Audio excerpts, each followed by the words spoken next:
안녕하세요. 이렇게 채널로 인사드리게 되다니 감개무량하네요. 반갑습니다. 저는 서울 토박이로 30대 초반 여자이고요. 저희 집의 문제아이자 철없기로 소문이 난 제 시누이 때문에 긴 사연을 들고 와봤습니다. 간단히 가족 소개부터 하자면 저는 2살 연상의 남편이랑 1년 전에 결혼을 했고요. 그런 남편에게 5살 아래의 여동생이 있습니다. 제가 아가씨라고 부르는 제 시누이 말이죠. 저희 부부가 직장생활 때문에 서울에서 자취를 해오다가 결혼하며 살림을 합친 지 이제 막 1년입니다. 서울 집값을 무시 못해서 집을 사지는 못했고 각자 살던 집의 보증금을 빼고 모아놓은 돈을 태클까지 모아서 작은 전셋집 하나를 마련했어요. 당연히 신혼부부 전세자금 대출도 받았고요. 양가 부모님들은 아무 도움을 주지 않으셨습니다. 부끄럽기도 한 말이지만 양가 부모님 모두 다 노후 준비가 그리 썩 잘 되어 있질 않으세요. 천만다행히도 저희 부모님은 들어오는 연금도 센 편이고 건강하시니까 그럭저럭 큰돈 안 들인 채로 버티고 계시는데요. 시부모님의 경우에는 할 말이 없을 지경이랍니다. 남편이 다달이 시댁으로 보내주는 용돈 액수만 해도 벌써 50만 원이 되고요. 그러는 와중에 결혼을 하고 나서야 알았어요. 시부모님 사시는 집이 자가가 아닌 월세고 그 집에서 나오는 공과금까지도 남편이 따로 내주고 있다는 걸 말이죠. 저도 저희 부모님이 그리 잘 사시는 분들이 아니셔서 할 말은 없는 처지지만 이건 정말 너무하다 싶더라고요. 공과금이며 월 50만 원이란 용돈이며 그 돈이 저희 부부한테 절대로 적은 돈이 아니었으니까요. 이런 돈 문제만으로도 저는 결혼 1년 만에 10년은 폭삭 늙어버린 것 마냥 마음고생을 하며 사는 중이었습니다. 제가 부부 대표로 생활비 관리를 하는 입장이었는데요. 매번 시댁으로 빠져나가는 돈이 한 문큼이다 보니 한숨이 절로 나오고 덩달아 마음고생을 할 수밖에 없었던 거죠. 남편이랑 빨리 자리 잡아서 빌라이더라도 나만의 자가를 마련해보고 싶은 꿈이 있었는데요.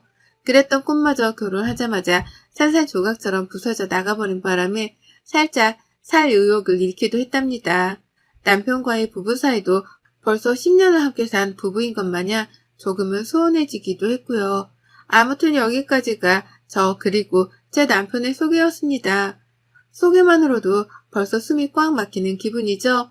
하지만 지금부터 저희 얘기를 들으신다면 더욱 큰 걱정으로 저를 바라봐 주실 겁니다. 저에게는 시부모님만큼이나 아니 오히려 더 심하다고 할 수 있는 시누이가 함께 존재하고 있었으니까요. 저하고 3살 차이가 나는 시누이는 현재 저희 신혼집에서 같이 생활하고 있답니다. 네, 아직 결혼한 지 1년밖에 안 된 신혼부부 집에 시누이가 함께 새들어 살고 있는 중이에요. 이렇게까지 되는데 참 많은 일들이 있었습니다.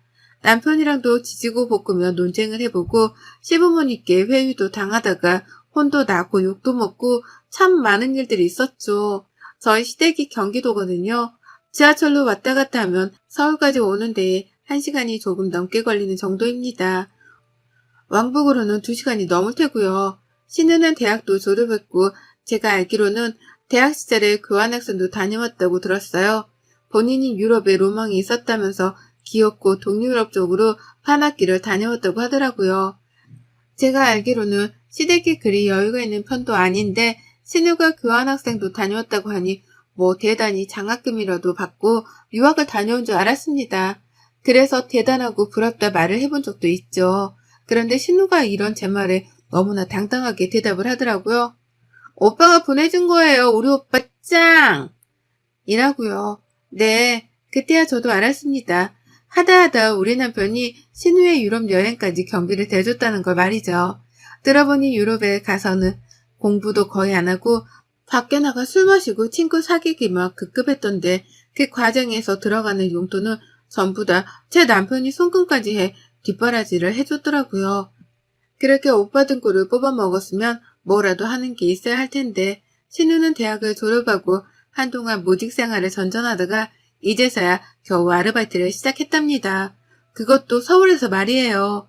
직장을 서울에서 다니는 거라면 취직이 된 거니까 당연히 서울로 출퇴근을 하는 것에 이해를 했을 겁니다. 요즘같이 취직이 힘든 시기에 당연히 그렇게라도 출퇴근을 하는 게 맞다 생각하는 저였어요. 하지만 신우는 회사가 아닌 아르바이트, 그것도 파트타임으로 일을 하는 아르바이트를 굳이 서울에서 찾아내고는 서울로 출퇴근하기 시작했답니다. 왜냐고요? 중고등학교 동창들이 사는 자기 동네에서는 아르바이트를 하는 모습을 보이고 싶지 않고 들키면 쪽이 팔리니까 싫다고 말이에요. 그래서 최대한 친구들을 만나지 않아도 되는 땅 넓은 서울로 와서는 아르바이트를 하겠다는 거예요. 그래서 월 100만 원도 받지를 못하는 처지면서 교통비 그리고 이동 시간으로만 벌써 2시간을 잡아먹기로 한 거고요. 이것만으로도 제 상식선에서는 이해를 할 수 없었습니다. 취업 준비생이라면 시간이 가장 금 같을 것이고 그렇다면 더더욱 가까운 동네에서 아르바이트를 하며 취업 준비를 하는데 열을 올려야 하는 게 보통이잖아요. 그런데 우리 아가씨는 죽어도 그렇게는 못한다며 서울행을 고집하더라고요. 그러면서 퇴근 후 집으로 가기는커녕 알바하는 곳에서 사귄 친구들이랑 몰려다니며 저조차도 한 번 가본 적이 없는 서울 안내 술집이란 술집은 모조리 다녀댔습니다. 보고 있으면 저렇게 사는 게 가능한가 싶을 정도로 한심했고 그러는 와중에 저희 남편한테 한두 번씩 용돈을 달라며 손을 벌리는 모습에 화도 났어요. 그런 여동생이 귀엽다면서 지갑을 활짝 열어주는 남편의 모습에도 실망을 하기는 매 한 가지였고요. 이런 문제들이 언젠가는 터지겠다 싶었습니다. 돈을 모아야 하는 부부인데 시부모님과 시누이한테로 나가는 돈이 많은 이상 언젠가는 저하고 돈 때문에라도 크게 싸우겠구나 싶었죠.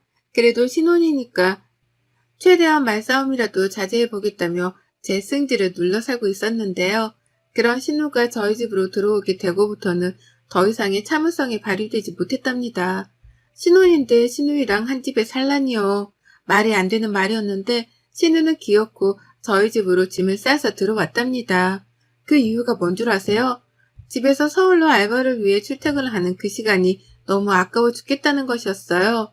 저 같으면 술집 다니면서 퇴근 시간을 뒤로 미룰 바엔 차라리 집으로 향할 텐데 신우는 더 늦게까지 술을 마시지 못하고 막차를 타고 집에 가야 한다는 그 사실 자체가 너무 싫다는 겁니다. 그러면서 저를 쏙 빼놓고 시부모님 그리고 남편한테만 저희 집으로 들어가 살게 해달라고 오래전부터 고집을 부려왔다네요. 그러다가 남편이 더 이상 안 되겠다면서 저를 설득해 보겠다는 대답을 한 그 순간 신우이가 무작정 짐을 싸들고 집으로 쳐들어온 것이었고요. 저희 집에 방이 2개였어요. 하나는 당연히 부부방이고 다른 하나는 짐들을 놓는 선반 큰 걸로 벽에 붙여놓고서 그 맞은편에는 컴퓨터 책상을 들여놨습니다. 남편이 가끔 집에서도 일을 해야 할 때가 있어 그때를 대비해서 서재처럼 쓰게 해놨죠. 근데 신우가 그 방 비어있는 거나 다름없지 않냐면서 쳐들어온 거예요. 그리고는 그 방을 정말로 싹 다 비우고 자기 방으로 쓰기 시작했고요. 나이도 어린데 어디서 이렇게 남 생각도 못한 채 뻔뻔하게 굴 수 있는 건가 싶더라고요. 뻔뻔하게 내 남편에게 도움을 요청하는 모습이 시부모님과 다를 것 하나 없어 보여서 섬뜩하기도 했답니다. 하지만 그 순간에 받았던 섬뜩함은 살면서 겪은 경험들에 비하면 아무것도 아니었어요. 이제 막 신우이랑 함께 살게 된 지가 2달이 조금 넘어가는데요. 저는 그 짧은 시간 동안 혀와 입이 너덜너덜해졌을 정도로 남편과 미치도록 논쟁을 펼쳤답니다. 신우이를 내보내달라는 저의 입장과 잠깐만의 거주일 뿐이니 이해를 해달라는 남편의 입장이 팽팽하게 맞섰거든요. 저희 남편이 지동생을 평소에도 끔찍하게 아끼는 편이었습니다. 가족 사랑이 워낙 특출나고 그 집안의 기둥이나 다름이 없다 보니 시댁 챙기는 것만큼은 제가 봐도 정말 으뜸이었어요. 하지만 그렇다고 해서 남편이 제게 좋은 남편인 것은 절대로 아니었습니다. 시부모님 용돈 그리고 신우이 용돈으로 나가는 돈만 하더라도 한두 푼이 아니었는데 이제는 꽁으로 신우이까지 한 집에서 재우며 먹여 살려 한다는 생각하니 뒷골이 다 땡길 지경이었어요. 그래서 내 보내달라고 설득하고 화를 내며 별짓을 다 해도 안 되겠다 싶던 때에 타협을 하고자 했어요. 신우이한테 최소한의 월세라도 받아내야겠다 싶었던 거죠. 하지만 남편은 한결같더라고요. 어떻게 내가 오빠가 돼서는 내 여동생한테 월세를 내라고 하냐? 그냥 잠만 얹혀서 사는 것뿐인데 라고 하면서 오히려 저를 이해하지 못했답니다. 잠만 자는 걸로 생각을 하더라고요. 집에 들어와 살면서 먼저 나서서 밥을 해준 적도 없고 그렇다고 청소를 해준 적도 없고 하다못해 세수를 하고 세면대 주변으로 튄 물기를 단 한 번도 닦아낸 적이 없는 신우였는데도 말이죠. 가정주부도 아니고 그렇다고 집에서 살림해주는 가정부도 아닌 저에게 당연하다는 듯이 세탁물을 건네주며 빨아달라고까지 말을 하던 신우였습니다. 그런데 남편은 그런 모습을 본 적이 없다는 이유만으로 자기 여동생을 남이 아닌 손님 대접도 해주라며 절 타일렀어요. 마치 제가 못되어 먹은 생각을 하며 자기 여동생을 쫓아내 복리만 한다는 것 마냥 비아냥대면서요. 그런 취급을 받는데 정말 너무 서럽더라고요. 결혼하고 나서 가뜩이나 눈물이 많아진 저였습니다. 혼자 살 적에는 돈이며 시댁이며 그런 사소한 것들에서 오는 걱정들이 하나도 없었기 때문에 많이 즐기고 살았는데요. 결혼하고 나서부터 자잘한 것들이 주는 스트레스가 너무 크더라고요. 그런데도 남편은 처음부터 끝까지 저를 이해하지 못하는 사람에 속했기에 내 배우자가 믿을 만한 사람인가 싶은 의구심마저 들기 시작했답니다. 첫 단추가 제대로 꼬였으니 그 후에 꼬매려는 단추들이 연속해서 얽힐 수밖에요. 저희 부부의 관계는 시댁 식구들 때문에 딱 그런 식으로 얽히고 설키며 꼬여갔어요. 그런데도 남편은 신우가 계속 저희 집에서 지내는 걸 허락하는 입장이었고 언젠가부터는 내 집안에서 내가 외톨이가 되어갔어요. 퇴근하는 길도 재밌지가 않고 집에 있어도 신우를 보면 괜히 화가 차오르더라고요. 같이 TV라도 보면 신우는 손가락 발가락 하나 까딱하지 않은 채 드러누워 있으려고만 하고 그런 신우 옆에 앉아 같이 수다를 떠는 남편을 보면서 혹 신우가 남편의 마누라인가 싶은 더러운 생각도 들었답니다. 그 사이 배가 고프다며 결국 먼저 나서서 부엌으로 들어가야 했던 건 저였고 제 손으로 밥을 차려내고 나서야 신우이는 소파에서 엉덩이를 떼고 일어섰어요. 꼬울의 배는 고픈지 제가 해주는 밥을 지금껏 단 한 번도 거른 적이 없었답니다. 그런데 이보다 더 큰 문제가 또 있었어요. 바로 신우이의 그 성질머리가 대체로 늘 고약스럽고 변덕이 심하단 거였죠. 잘 지낼 때는 이렇게 조용히 지내긴 했으나 신우가 술을 왕창 마시고 들어온다거나 밖에서 무슨 안 좋은 일이라도 있는 날에는 그 히스테리를 집에서 부리느라 난리였습니다. 남의 집에 얹혀 사는 주제에 지 생짓머리를 다 부려가면서 한 번은 제게 소리를 지르더라고요. 아, 내 방에 들어왔었어요? 라고 하면서요. 저는 그 당시 애도 안 낳았는데 제가 무슨 사춘기 자식이라도 키우는 줄 알았습니다. 내 집이고 내 방이기도 한 신우 방에 들어가서 청소기 하나 민 걸 가지고는 의자 방향이 달라 보인다면서 제게 따져 묻더라고요. 왜 남의 방에 함부로 들어가냐면서요.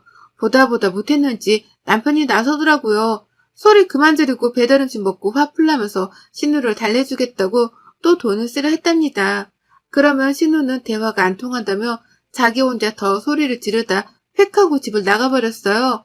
네, 다 큰 성인이 그냥 그러고 지 혼자 토라져 집을 나가버리는 황당한 상황이 연출된 거죠. 그러면 남편은 그런 신우를 잡겠다고 따라 나섰다가 무시했다가 또 전화를 했다가 결국 용돈을 주겠다는 말을 하고 나서야 신우를 데려올 수 있었답니다. 신우가 용돈을 주겠다는 남편의 말에 화가 풀려서는 집으로 기어 들어왔거든요. 옆에서 이런 남매의 모습을 지켜보며 정말 머리가 빙 도는 줄 알았네요. 뭐 이런 것들이 다 있나 싶어서 말이죠. 내일 모레 서른인 아가씨가 화를 내며 내 집에서 내 집을 뛰쳐나가는 것도 황당해 죽겠는데 그런 신우의 화를 풀어준다며 회유하고 달래다 급기야 용돈을 준다는 말로 회유를 하는 남편이라니. 제가 어디서부터 어디까지 이해를 해야 하나 싶은데 더 화가 났던 것은 바로 그 용돈에 있었어요. 남편이 주겠다고 한 그 용돈을 감히 저희 부부 생활비에서 빼다 준 겁니다. 집이 자가도 아니고 현재 전세자금 대출도 걸려있고 앞으로 가정을 일구려며 모으고 벌어야 할 돈이 산더미 같은데 답도 없는 인생을 사는 신우이의 기분 하나를 풀어주겠다며 우리 생활비를 쪼개다가 가져다 준 거예요. 황당히 말도 안 나오는 이 답답한 상황이 지난 2달이 넘는 시간 동안 무려 4번이나 반복이 되었습니다.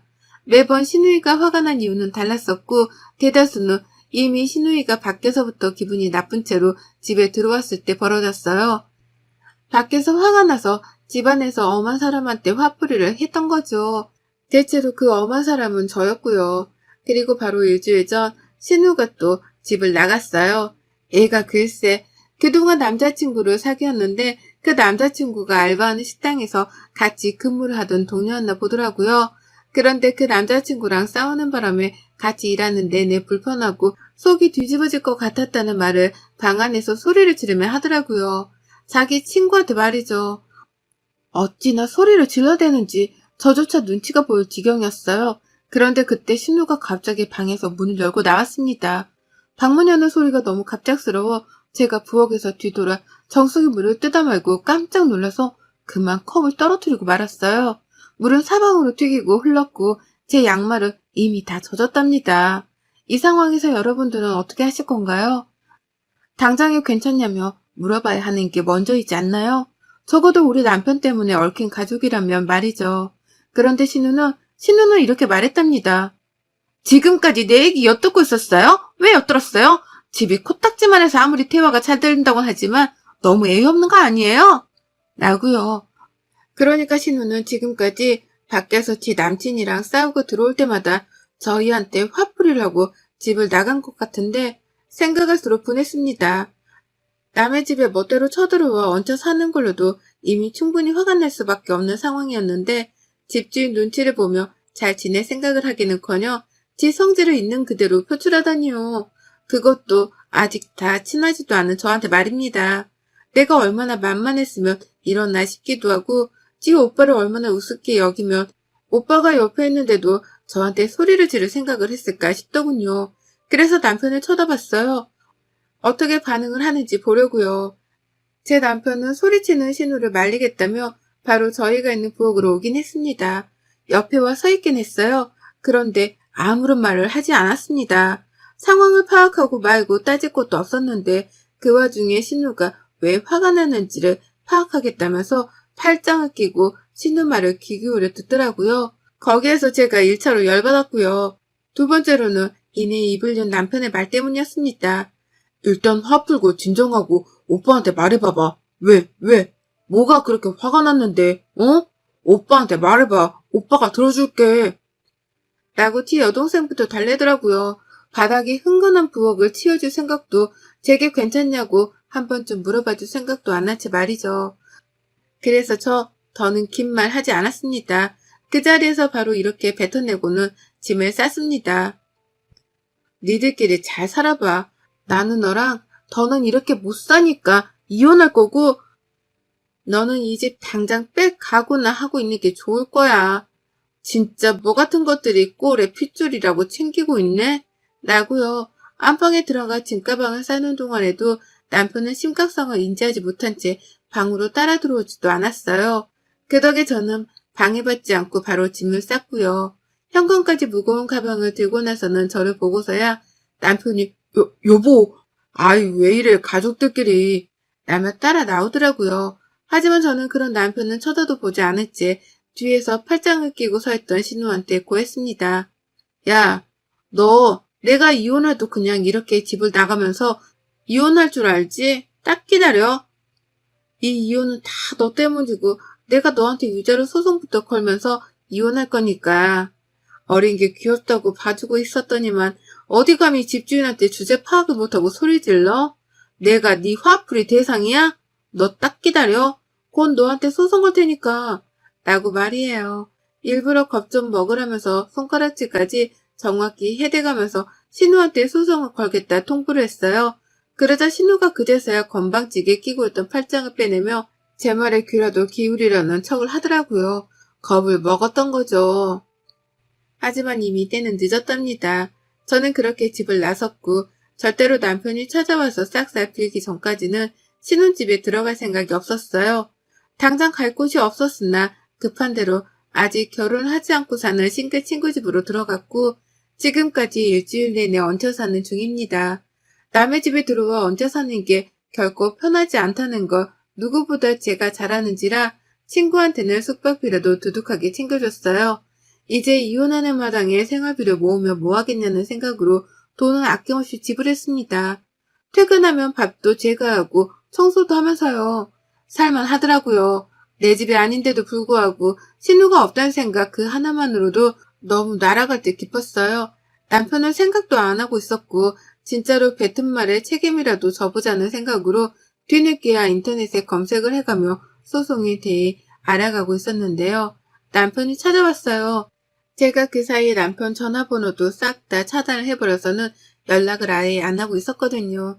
저희 친정 부모님께도 그간 있었던 일들을 얘기하며 남편 연락처는 차단하라 못을 박아둔 바람에 친정하고도 연락이 안 되었을 거고요. 근데 글쎄 남편이 제 친구들까지 수소문을 해서는 용케도 제 친구한테 연락을 했더라고요. 친구는 저한테 먼저 동의를 구하고서 집을 알려줬고요. 일단 남편이 무슨 말을 하는지는 들어보고자 만났습니다. 집 앞에 왔길래 근처 카페로 가서 같이 이혼에 대해 재차 얘기를 나눠보려 했는데요. 남편이 첫 대화를 시작도 하기 전에 자리에서 일어나 제 옆으로 와 무조건 잘못했다며 제게 용서를 구했습니다. 개가천선도 이런 개가천선이 따로 없었네요. 늘 무관심하던 남편이 먼저 사과를 하다니 무슨 일이 있었구나 싶더라고요. 그래서 들어보니 제가 집을 나선 동안 난리도 아니었더라고요. 글쎄 신우가 제 입에서 나온 소송 얘기에 겁을 먹고는 그날 바로 집을 나가버렸다는 거예요. 저한테 한 번만 봐달라는 장문의 편지까지 남기고는 말이에요. 한마디로 뭣도 없는 애가 나대다가 집안에서 저한테 한 방을 먹고서는 지레 쫄아서 집으로 도망을 친 것이었죠. 사회생활을 제대로 해보지도 못한 상황에서 소송이라는 건 생각보다 크게 다가왔을 테니까요. 그 바람에 남편은 제가 집을 나간 그 순간부터 여동생이 집을 나갔으니 돌아와 달라고 불러낼 참이었는데 아무리 연락을 해봐도 연락이 닿지 않아 일주일 내내 애를 태웠다네요. 그러면서 자기 혼자 집에서 생활하며 밥때가 되어 밥을 차려 먹으라는데 제 생각이 너무 낮다고 하는 겁니다. 애먼 동생을 챙긴다고 가장 가까이 있는 저를 내쳐왔구나 싶어 죄책감도 가졌다고 하고 말이죠. 그 말을 듣는데 그냥 다 짜증이 났어요. 왜 진작부터 나를 배려해줄 생각을 못했을까 싶어 남편에게 실망했단 말도 솔직히 내뱉었고요. 그리고 또 한 가지, 지금 친구 집에 얹혀 살며 지내는 이 순간이 해방감까지 들 정도로 너무 좋다는 말을 하며 결혼 생활에 대해 다시금 생각해보자 선언을 하고 먼저 자리를 일어났습니다. 당연히 남편은 자기 여동생한테 한 것처럼 이제는 저한테 매달리고 어루달래를 하며 붙잡더라고요. 화를 풀라고 말이죠. 하지만 남편이 그러면 그럴수록 저는 더 섭섭함이 커져갔어요. 나한테도 충분히 이렇게 잘해줄 수 있었던 사람인데 그동안 우선순위가 신우여서 신우한테만 잘해줬다고 생각을 하니 가슴이 아팠던 거죠. 이럴 거면 왜 결혼까지 했나 싶기도 했고요. 그래서 전 붙잡는 남편을 재차 뿌리쳤습니다. 그리고 당분간은 이 집 나온 처지를 이어갈 것 같아요. 다시 집으로 들어가긴 해야겠죠? 내 지분도 있는 내 집이고 대출금을 생각하면 머리가 미어 터질 것 같거든요. 하지만 남편하고는 정상적인 부부 생활을 하지 않을 생각입니다.